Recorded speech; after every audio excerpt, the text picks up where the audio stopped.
오늘은 드디어 저희 결혼식 관련해서 스몰 웨딩 준비했던 과정이랑 모든 후기들을 한번 나누어보는 영상을 만들려고 해요. 그래서 제가 직접 작성하고 실제로 활용했던 이 표 다 보여드리면서 여러분이 궁금해하실 만한 많은 것들을 정말 자세하게 말씀을 드려볼 생각인데, 그 전에 일단 맨 먼저 말씀드리고 싶은 거는 저희의 경험이나 저희의 기준이 절대적인 건 아니라는 점. 가장 크게 느낀 점이 다 똑같이 보이는 결혼식이어도 예산이나 과정이 하늘과 땅 차이라는 걸 느꼈거든요. 그리고 저희는 웨딩 플래너를 이용하지도 않았고 거의 이제 맨땅에 헤딩하듯이 셀프로 막 우당탕탕 준비한 것들이 많아가지고 좀 비효율적일 수도 있고 비일반적일 수도 있지만, 그래도 어쨌든 저희가 어떻게 결혼을 준비하고 어떻게 완성시켰는지 그 자체로 궁금해하시는 분들도 있고, 조금이라도 도움이 될 만한 정보나 생생한 후기를 전달드리기 위한 거니까요. 전문가적인 상담이 필요하신 분들은 진짜 전문가를 찾아주시면 감사하겠고, 그냥 얘네는 이렇게 했다더라 좀 수다 떨듯이 얘기해볼 테니까 편하게 들어주시면 감사하겠습니다. 자, 일단 맨 먼저 우선 전체적으로 결혼 준비에 소요된 총 기간이랑 큰 틀 이런 순서들을 정리해볼게요.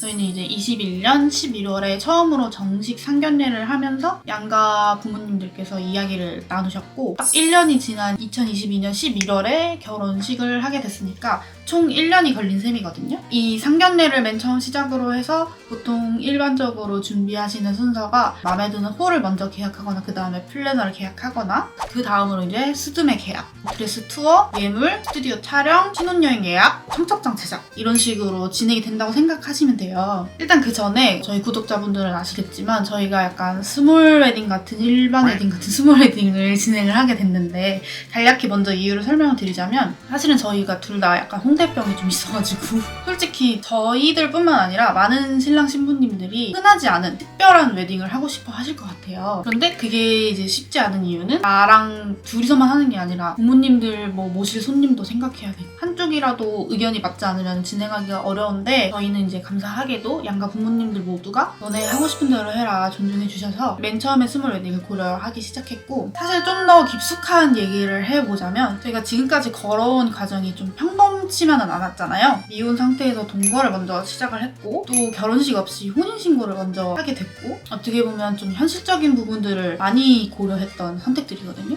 동거를 한 것도 효율적인 연애의 일부분이었고, 급하게 행복주택에 들어가고 또 그거를 위해서 혼인신고를 먼저 하고 이런 것도 결국엔 주거 안정을 위해서 약간 현실과 타협한 결과였거든요. 그래서 더더욱 저희 결혼식만큼은 좀 특별하고 즐겁게 진짜 우리 둘 하고 싶은 대로 하고 싶었던 마음이 굉장히 컸던 것 같아요. 그래서 이제 상견례를 처음에 하게 됐는데, 저희 상견례는 형제자매는 참석하지 않고 부모님들이랑 저희만 딱 참석을 해가지고 간단하게 진행을 했고요. 송도의 백제원이라는 한식당에서 만나 뵀었어요. 이때부터 이제 돈이 줄줄줄 나가기 시작을 하는데 일단 이 상견례 비용은 1인 코스에 68,000원 정도로 총 40만 원 정도의 비용이 들었고, 물론 식사 비용은 부모님들께서 결제를 하셨는데 저희가 따로 양가에 선물을 챙겨드리고 싶어가지고 10만 원 정도 또 추가 비용이 들었어요. 이렇게 상견례를 하게 되면은 부모님들께서 이제 자연스럽게 결혼 날짜, 장소 문의를 하시게 되는데, 날짜와 장소는 이제 시가 쪽에서 전적으로 제 쪽에 다 맞춰주셔가지고 편하게 결정을 할 수 있었던 것 같아요. 이제 제가 어릴 때부터 전남 영광에 계시는 조부모님 손에서 자랐기 때문에 할머니, 할아버지가 편하게 오실 수 있는 게 저한테는 가장 중요했거든요. 근데 또 할머니께서 몸이 좀 안 좋으셔가지고 최대한 오시기 편하게 전남이나 광주 쪽으로 장소를 잡았고, 날짜는 아빠가 받아온 날짜로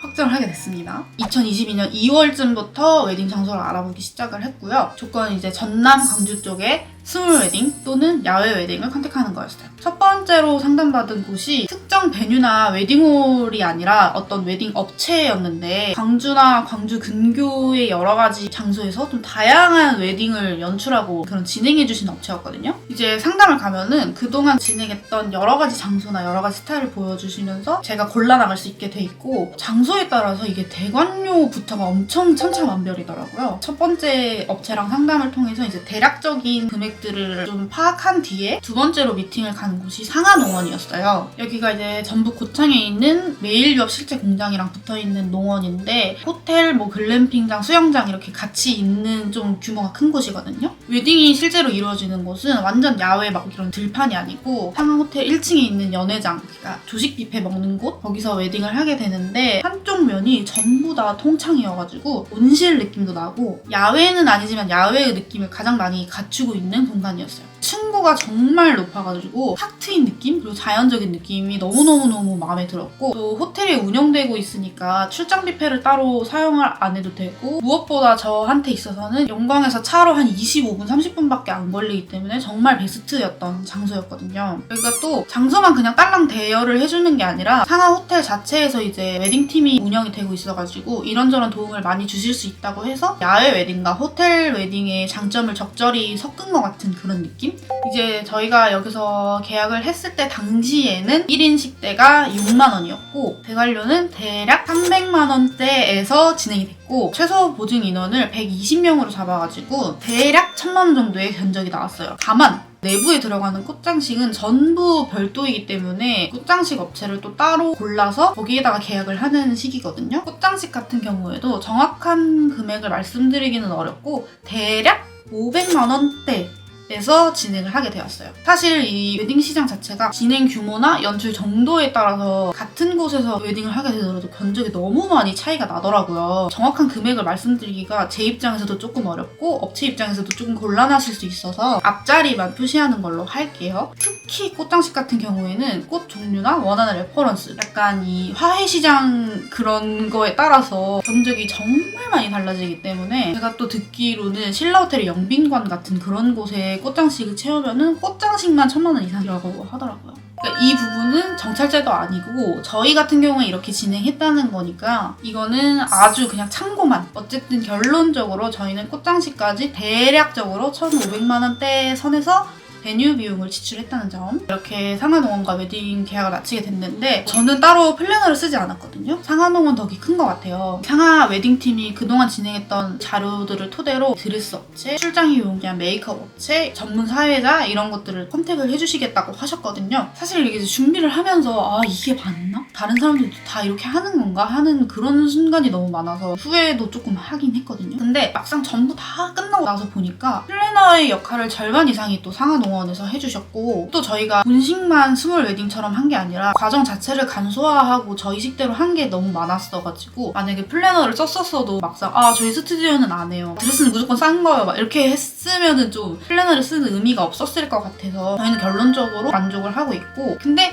이제 저희처럼 특이하게 막 유별나게 하시는 게 아니라 그냥 정석대로 딱딱딱딱딱 하고 싶으신 분들은 플래너를 쓰시는 걸 정말 많이 추천을 하시더라고요. 그 다음으로 대망의 스드메인데 저희는 근데 이 중에 스튜디오를 아예 생략을 하기로 결정을 했어요. 가장 큰 이유는 비용 때문이라고 할 수 있는데 사실 비용이 높더라도 굉장히 의미 있거나 정말 중요한 과정이면은 했을 것 같아요. 근데 이 기혼자의 여러 가지 후기를 찾아봤을 때 스튜디오에서 진짜 몇백만 원 주고 추가해가지고 앨범 만들어놨는데 받은 그 순간에 한 번 펼쳐본 거 말고 단 한 번도 펼쳐보지 않았다는 사람들이 너무 많아가지고 또 반대로 이렇게 스튜디오 하는 걸 추천하시는 분들 얘기를 들어보면은 결혼할 때가 아니면 언제 이렇게 찍어보겠냐 이런 것도 다 추억이 된다 이런 의견들이 많았는데 사실 저희는 매 순간순간 이렇게 좀 찍히고 있는 게 그냥 저희 일상이잖아요. 그래서 그런 카메라 욕심 같은 게 둘 다 별로 없었던 것 같아요. 딱 한 가지 걸리는 게 청첩장이었거든요. 종이 청첩장은 둘째 치고 모바일 청첩장을 이렇게 나가야 되는데 사진이 단 한 장도 없으면 왜 안 찍었냐 이런 질문을 너무 많이 들을 것 같아서 여기에 들어갈 사진만 좀 간략하게 찍어보자 해서 포토이즘에서 셀프 촬영을 진행하게 된 거죠. 15분간 스튜디오 한 칸을 대여해가지고 자유롭게 사진을 찍고 원본 파일을 전부 다 받을 수 있는 패키지가 있어서 그걸로 예약을 했어요. 가격은 한 번에 55,000원인데 이제 15분 안에 사진을 많이 못 건질 것 같아서 연달아 2번을 진행을 했고 총 11만 원이 들었어요. 제가 또 전문적이진 않지만 좀 포토샵이랑 라이트룸 같은 거를 다룰 줄 알다 보니까 보내주신 파일 다 받아가지고 원 없이 셀렉하고 원 없이 수정하고 한 10장 넘게 건진 것 같거든요. 모바일 청첩장에도 활용을 하고 종이 청첩장에도 활용을 했으니까 엄청 저렴하게 저는 뽕을 뽑았다고 생각을 합니다.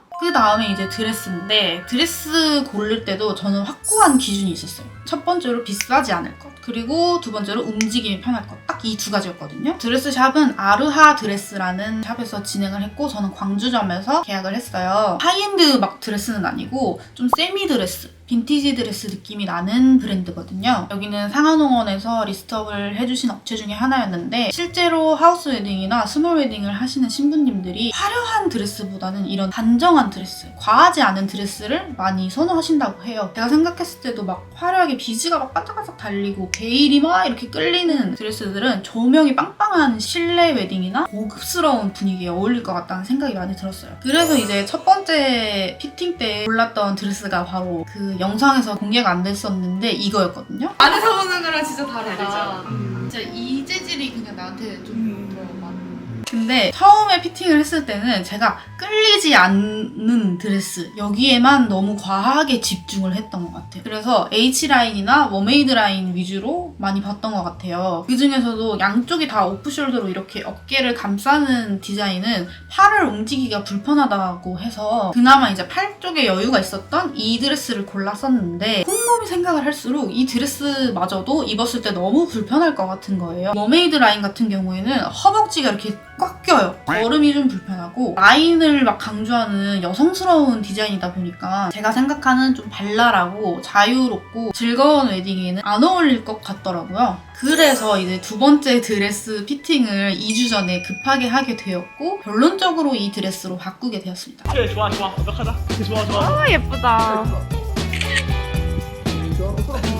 되게 역설적이게 들릴 수도 있지만 사실 저는 얼마나 예뻐 보이고 막 몸매를 예쁘게 보이고 이런 건 전혀 중요하지 않았거든요. 오히려 그런 거를 많이 따지면 따질수록 불편해지기 마련이에요. 그렇게 되면 이제 정작 내가 주인공인 결혼식에서 나는 그냥 아무것도 못하고 팔 딱 붙이고 이렇게 인형처럼 종종걸음으로 다녀야 된다는 게 저한테는 그게 리스크였고 그래서 상의는 탑 형태로 팔을 아주 자유롭게 움직일 수 있는 탑 형태로 바꿨고 하의는 A라인으로 바꿔서 이 안에서 다리를 어떻게 움직여도 되게끔 그런 드레스로 급하게 바꾸게 되었어요. 이것도 결론적으로 정말 만족을 하고 제가 이제 결혼식 영상에 달린 댓글을 쭉 보다가 드레스 미스다. 드레스를 왜 저런 걸 입었냐 뭐 이런 댓글을 두세 개 정도 봤는데 드레스는 제가 없고요. 좀 팔뚝살 좀 보여도 제가 입고 싶은 거 입고 제 결혼식에서 제 스스로 좀 즐길 수 있는 그런 결정을 한 거니까 본인 결혼식이나 잘 하셨으면 좋겠어요. 아무튼 여기 이제 아라 드레스는 가격대도 제가 생각했던 것보다 오히려 좀 낮은 가격대였어서 구매로 진행을 하게 돼도 100만 원대, 대여를 진행하면 60에서 80만 원대거든요. 저는 이제 대여로 진행을 했고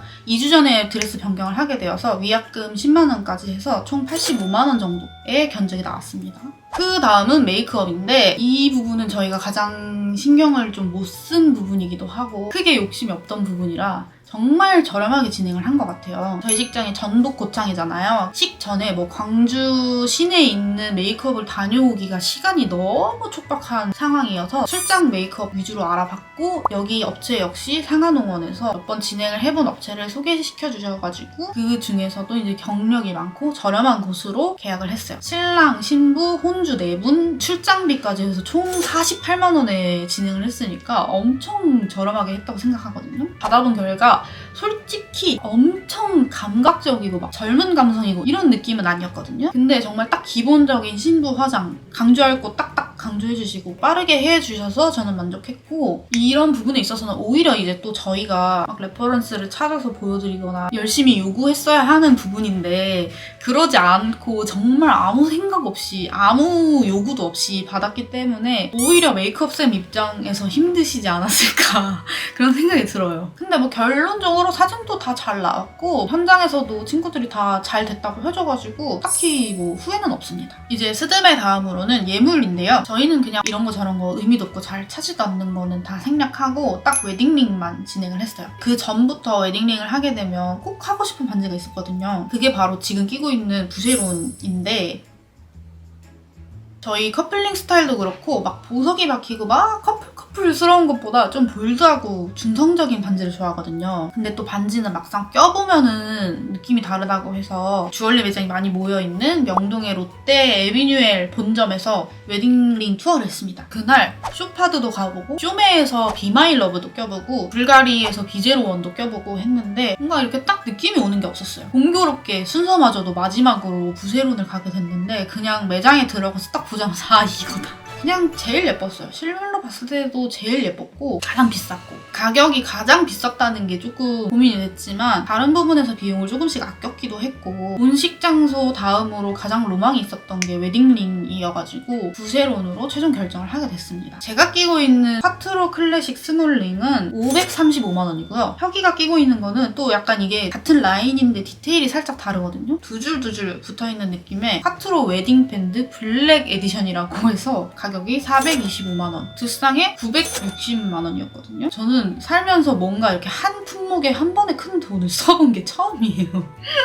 그나마 여기 이제 매장에서 바로 현금으로 결제를 하겠다고 하니까 그러면은 상품권을 960만 원어치를 사서 결제를 하면 좀 할인 요율을 챙길 수 있다고 하셔가지고 결론적으로 930만 원 정도로 결제를 했습니다. 그리고 이제 웨딩링을 구입한 다음 날에는 혁이의 예복을 맞추러 갔었는데요. 혁이가 직업적으로도 그렇고 평소 스타일도 전혀 양복을 안 입는 스타일이어가지고 당연히 대여로 진행을 하려고 했었어요. 근데 이제 청첩장용 셀프 촬영도 찍어야 되고 본식 때도 대여를 하게 되면 생각했던 것만큼 가격이 저렴하지가 않더라고요. 그래서 급하게 맞춤 정장 업체를 알아보다가 루소소라는 업체를 알게 됐고 마침 송도에도 지점이 있어서 웨딩 패키지로 계약을 했어요. 맞춤 정장 한 벌에 맞춤 구두까지 나오고 추가로 이제 대여용 정장이 2벌이나 포함이 돼 있는데 총 100만 원의 가격이었으니까 초초 가성비로 진행을 잘 한 것 같아요. 그리고 이제 보통은 맞춤 정장을 본식 때 입고 대여 정장을 촬영 때 입으시는 경우가 많거든요. 근데 저희는 완전히 뒤죽박죽으로 대여 정장 하나는 촬영 때 입고 또 하나는 본식 때 입고 맞춤 정장은 그냥 소장할게요 이렇게 했는데도 한 벌 한 벌 다 따로따로 대여도 해주셨고 맞춤 정장도 마음에 드는 퀄리티로 잘 나왔어요. 이제 맨 마지막에 뭐 그 픽업 시간 맞출 때 약간 소통의 오류가 있기는 했지만 어쨌든 본식에는 문제가 없게 다 잘 준비가 됐고 전체적으로는 다 만족합니다. 자, 그리고 청첩장 같은 경우에도 역시 셀프로 제작을 했는데요. 그냥 저는 아주 옛날부터 만약에 내가 결혼을 하게 되면 청첩장에 내 어릴 적 사진이 꼭 들어갔으면 좋겠다는 생각을 막연히 했었거든요. 그래서 제가 직접 제 어린 시절 사진이랑 혁이 어린 시절 사진을 구해가지고 포토샵을 이용해서 디자인을 했어요. 제작은 카드큐라는 청첩장 업체에서 진행을 했는데 더 유명한 청첩장 업체들도 많았는데 이 카드큐에 셀프 청첩장이라는 항목이 따로 있어서 제공되는 기본 틀에다가 디자인만 제가 하면 되게끔 되어 있더라고요. 그걸로 해서 이제 총 200장을 제작을 했는데 반 정도가 남았어요. 청첩장을 한번 찍고 나서 돌리다 보면 모자라가지고 추가 제작을 하는 분들이 많다고 해서 저희가 겁을 먹고 많이 뽑았는데 애초에 저희처럼 이렇게 규모가 작게 하실 분들은 굳이 그렇게까지 많이 뽑을 필요가 없을 것 같아요. 그리고 요즘 어른들이 오히려 모바일 청첩장을 더 좋아하셔서 종이 청첩장이 나갈 일이 많이 없더라고요. 그만큼 이제 요즘에 중요한 게 모바일 청첩장인데 사실 요즘 종이 청첩장을 제작을 하면은 모바일 청첩장을 막 무료로 만들 수 있게 이렇게 해주거든요. 근데 퀄리티가 좀 아쉽더라고요. 그래서 저희는 이제 따로 모청 제작하는 사이트를 알아봤고 저 같은 경우에는 처음부터 모바일 청첩장을 2개를 만들고 싶었어요. 하나는 이제 진짜 지인들한테 돌릴 거랑 하나는 구독자 여러분들이 보시면 좋을 것 같아서 그렇게 찾다 보니까 필카드라는 사이트에서 1+1 이벤트를 하고 있길래 바로 거기로 결정을 했어요. 가격은 7,900원이었나 9,900원이었나 엄청 저렴했고 총 2개를 만들 수 있으니까 아주 가성비가 넘치고 또 퀄리티도 굉장히 마음에 들었거든요. 근데 딱 한 가지 정말 아쉬운 게 뭐냐면 처음에 모청 결제를 할 때 이 링크를 평생 열어볼 수 있게끔 평생 소장을 할 건지 결혼식이 끝나고 난 뒤에 10일 뒤에 지워지게 하는 그런 옵션을 선택할 수 있는 게 있는데 저는 처음에는 그냥 모바일 청첩장을 뭐 나중에 볼 일이 있을까? 하고 만료가 되는 걸로 선택을 했었거든요. 사실 그 구독자분들께서 그렇게 많은 방명록을 써주실 줄 몰랐던 거죠. 그래서 60일이 지나고 나니까 그 링크가 폭파돼 버렸어요. 진짜 이게 너무 아쉬워요. 거기에 방명록이 거의 1000개 넘게 달렸기 때문에 정말 너무 아쉬운데 이제 저처럼 혹시 방명록을 많이 받으실 것 같거나 있거나 그런 거에 좀 의미를 많이 두시는 분들은 몇천 원 차이 안 나니까 처음부터 그냥 평생 소장으로 결제하는 걸 추천드리고 싶어요. 그 다음은 한복인데 요즘에도 이부 때 한복 입으시는 신랑 신부들 많지만 저희는 그냥 간단하게 가지고 있는 옷을 활용하자 해서 따로 한복은 안 했고 홍주 한복만 진행을 했어요. 저희가 입는 거면 저는 이것도 좀 돈을 많이 아꼈을 것 같거든요. 근데 이제 아무래도 어머님들이 입으실 거니까 신경 써드리고 싶더라고요. 그리고 또 양가 혼주분들이 거주하고 계시는 곳이 딱 맞는 경우가 흔치 않잖아요. 가능하다면 혼주 두 분이 같이 가셔서 같이 고르시고 막 하면은 좋긴 한데 시간상 어렵기도 하고 오히려 두 분이 막 이렇게 불편하실 수도 있어서 저는 이제 각자 지역에서도 똑같은 라인으로 맞출 수 있게끔 프랜차이즈 한복점을 골랐어요. 배틀 한복이라는 곳인데 전국에 지점이 있어가지고 저희 시엄마는 인천점에서 했고 저희 친가 쪽은 서울 지점에서 맞추셨어요. 한 벌 대여하는데 55만 원이 들어서 총 두 벌에 110만 원으로 대여를 했습니다. 그리고 가장 중요하다고 할 수도 있는 것 중에 하나가 본식 스냅이잖아요.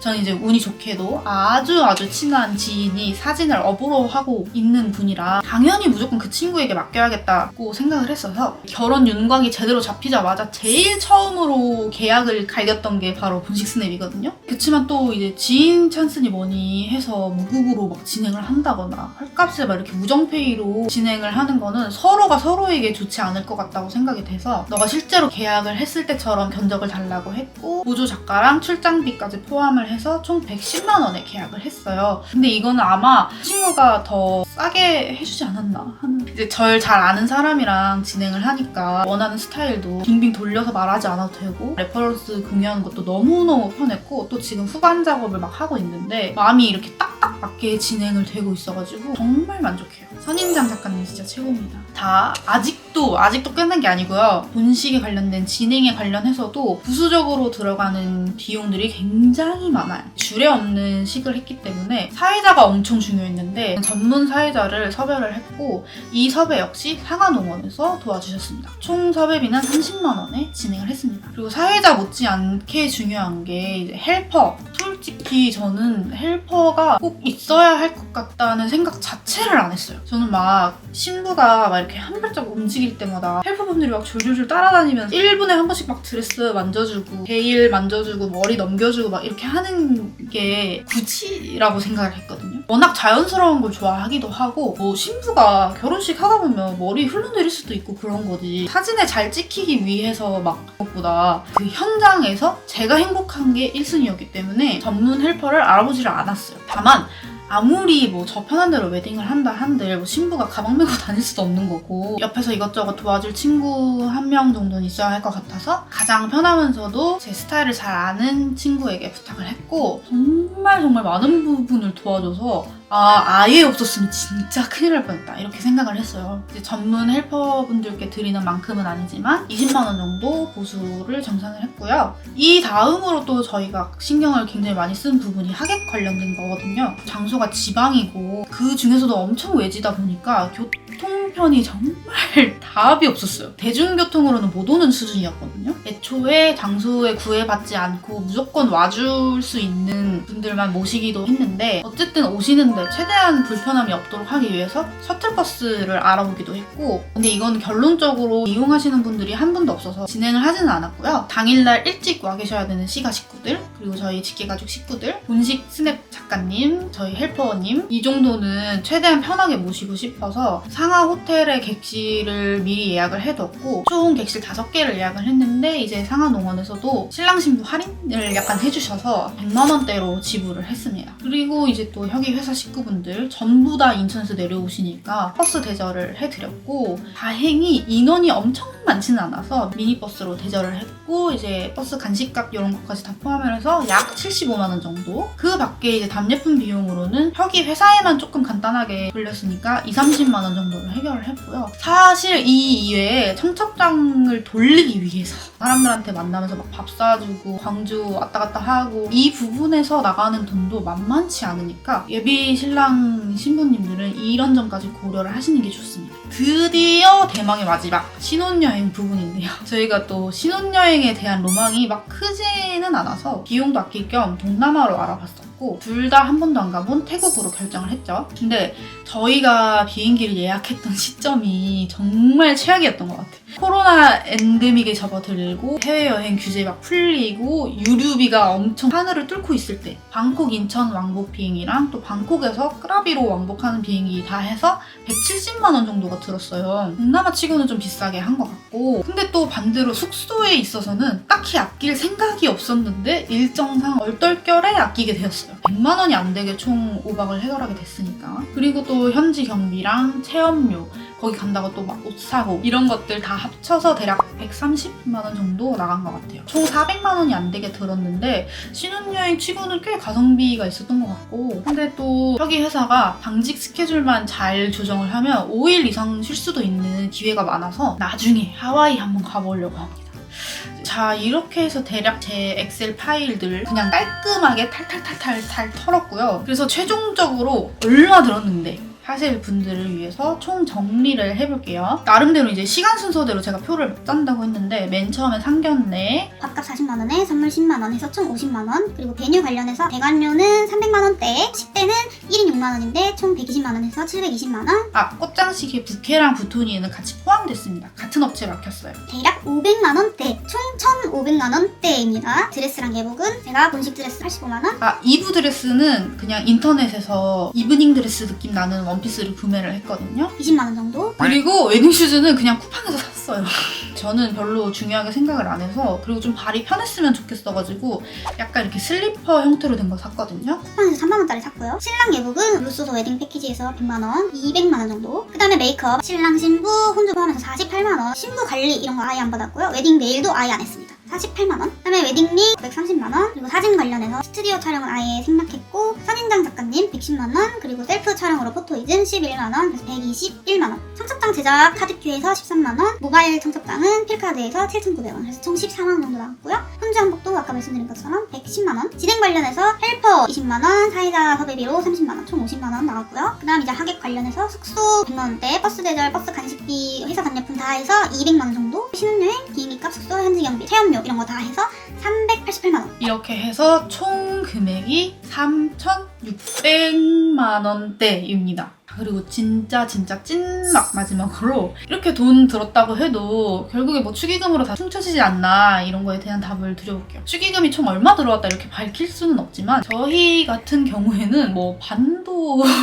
사실 스몰 웨딩이라고 하면 진행 비용을 스몰로 돈을 아껴서 하는 거 아니냐 그거 다 축의금으로 이윤 남기는 거 아니냐라는 오해도 많지만요. 저희가 생각한 스몰 웨딩은 그런 스몰 웨딩이 아니라 프라이빗 웨딩이거든요. 정말 가깝고 친한 사람들한테 밥 한 끼 먹이고 꽃다발 나눠주고 싶고 그런 마음으로 한 거니까 솔직히 일반 웨딩보다 대관료 훨씬 높고 생화 꽃장식 비용 몇 배로 들고 하객 인원은 적으니까 축의금이 거치는 규모는 더 적어요. 그러니까 결론적으로 스몰 웨딩을 추천하느냐 하면 저는 추천이에요. 전 너무 재밌었고 아직도 막 기억이 생생하고 저는 애초에 그런 걸 기대하고 한 게 아니니까. 그렇지만 뭐 사람마다 이 중점이 다를 수도 있는 거잖아요. 그래서 정말 뭐 금액적으로 나는 이 정도까지 투자하고 싶지 않다거나 이 정도는 회수가 됐으면 좋겠다 하시는 분들은 일반 웨딩이 좀 더 적합하다고 말씀을 드리고 싶고요. 물론 이것도 이제 하기 나름이에요. 하기 나름이지만 어쨌든 내가 어떤 웨딩을 할 거냐에 있어서 금액적인 부분이 가장 큰 요인이잖아요. 그래서 그런 거를 결정할 때 참고가 되셨으면 하는 마음으로 말씀드리는 거고요. 다시 한번 강조하지만 뭐